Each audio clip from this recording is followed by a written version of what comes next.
Mock test দিয়ে কোনো লাভ হবে না, এটাতে লস হবে।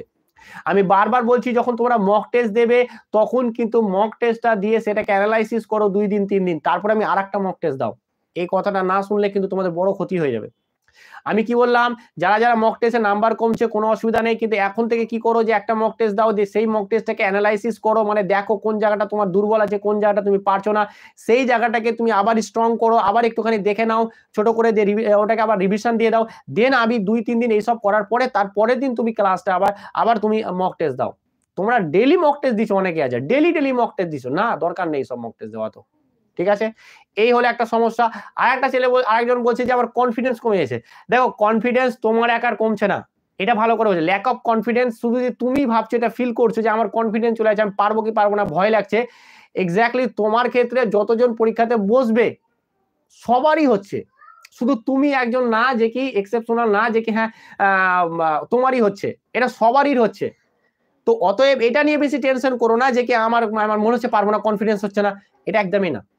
ঠিক আছে, কনফিডেন্স সবারই তোমার যা পরিস্থিতি সবার পরিস্থিতি। আর কনফিডেন্স হারাবে কিসের জন্য? তোমার কাছে হারাবার কি আছে? শুধু পাওয়ার আছে।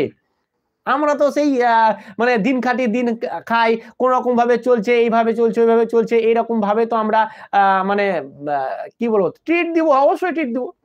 সেরকম ভাবে তোমরা তো আমার কাছে আছো, সেইভাবে ট্রিট দিব। কোনো সময় হার্ড কোশ্চেন আসবে, তোমাদের এসএসসি জিডিতেও থাকবে হার্ড কোশ্চেন, তুমি ওইলা দিয়ে কেন ফলো করছো?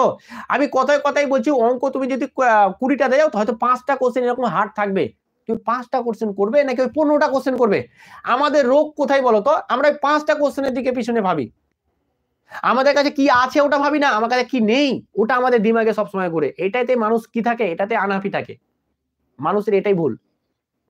মানুষ আনহ্যাপি থাকার ক্ষেত্রে মেন কারণ হচ্ছে এটাই। বাবা 101 এসেছিল, ভালো তো। আরে শেষের দিকে গিয়ে না এরকমই, তুমি একবার মাধ্যমিকের কথা ভাবো, 12 এর কথা ভাবো, মনে হচ্ছে শেষের দিকে যত দিন আসে তত মনে হচ্ছে আমি সব ভুলেও যাচ্ছি, আর মনে হচ্ছে সব কঠিন হচ্ছে, আমার দ্বারা হচ্ছেও না। এটা ন্যাচারাল জিনিস, এটা সবার হয়, শুধু তোমার ক্ষেত্রে নয়। ওকে, তো অবশ্যই তোমার কাছে যে জিনিসটা সেটা নিয়ে ভাবো যে আমার কাছে কি আছে, আমার কাছে কি নেই, ওটা ভাবতে ভাবতে দিন শেষ। যে হ্যাঁ আমি পারবো না, হ্যাঁ আমার হবে না, হ্যাঁ আমার চাকরি হবে না, হ্যাঁ আমি করবো না, এটা তিনটা আছে। কিন্তু হ্যাঁ তোমার কাছে যে সময় আছে সেই সময়টাকে তুমি ইউটিলাইজ করো, এটা আমাদের দিমাগে আসে না। মানে তুমি নিজেকে চালাচ্ছ না, তোমার মন তোমার দিমাগ নেগেটিভ জিনিসগুলো তোমাকে চালাচ্ছে। তুমি একবার এটাকে অ্যানালাইসিস করে এটাকে ভাবো একবার, যে তুমি তোমার নিজেকে চালাচ্ছ না, তোমার নেগেটিভ থট গুলো তোমাকে চালাচ্ছে।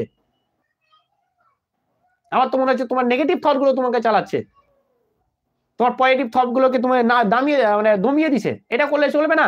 তোমার মধ্যে যেটা আছে তুমি সেটা নিবা, আমার হবে না, আমি এটা পারছি না, আমার হবে কি হবে না কে জানে। একজন এসে বলুক যে আমার 100% হবে, 100% হবে, কেউ বলতে পারবে?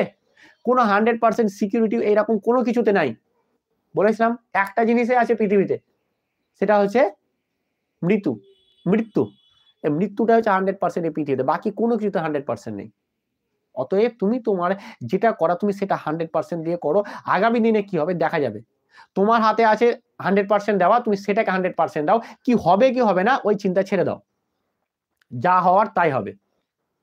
ঠিক আছে, তো যেটা আমার টার্গেট ছিল সেটা টার্গেট পূরণ করো, তোমাদের যে টার্গেট সেই টার্গেটটা আমি করব। আরে সবকিছুই কঠিন লাগবে, এটা তো স্বাভাবিক, শেষের দিকে এরকমই হয়। এক হয় যে যখন আমরা পড়াশোনা করি আমরা তখন খুব ভয় লাগে, পড়াশোনা একটুখানি করলে ভয় লাগে যে এটা আসবে কি এটা আসবে না, ওটা কি আসবে কি আসবে না। একবার তুমি কলেজ লাইফ, একবার তুমি মাধ্যমিক লাইফ, একবার তুমি এটা ভাবো না, ভয় লাগতো না ফেল হওয়ার? একটা জিনিস ভালো জানো তো, আমার তো মনে হয় আমি তো এরকমই, ভয় থাকা ভালো। তোমার কোনো কিছু তো তোমার হারানোর ভয়টা ভালো, তাহলে তুমি ওইটাকে বেটার করতে পারবে। কি বললাম? তোমার কাছে যেটা আছে সেটা হারানোর ভয় থাকা ভালো, তাতে তুমি যেটা করতে চাইছো সেটাকে তুমি আরো ভালোভাবে করার চেষ্টা করবে। তোমার হারানোরই ভয় নাই, এই থাক আমার তো থাকবেই, কোনদিন যাবে না। কিন্তু যেটা হারানোর ভয় থাকবে সেটা দেখবে তুমি সেটাকে কিভাবে বাঁচিয়ে রাখবে সেটা চেষ্টা করবে। কি বললাম, বুঝে গেছে? বুঝে গেছে? তো সেই ভয়টা ভালো, একটা সবকিছু নেগেটিভ ভাবলে হবে না, এটা পজিটিভ থিঙ্কিং। ওকে, তো ভালো থেকো, সুস্থ থেকো, পড়াশোনা করো বিন্দাস, কেউ না থাকুক আমি আছি। যদি কিছু হয় ভবিষ্যতে জীবনে, আমার ফোন নাম্বার দেওয়াই আছে, কিরণ স্যারকে ফোন করবে, আমি তোমার পাশে থাকবো।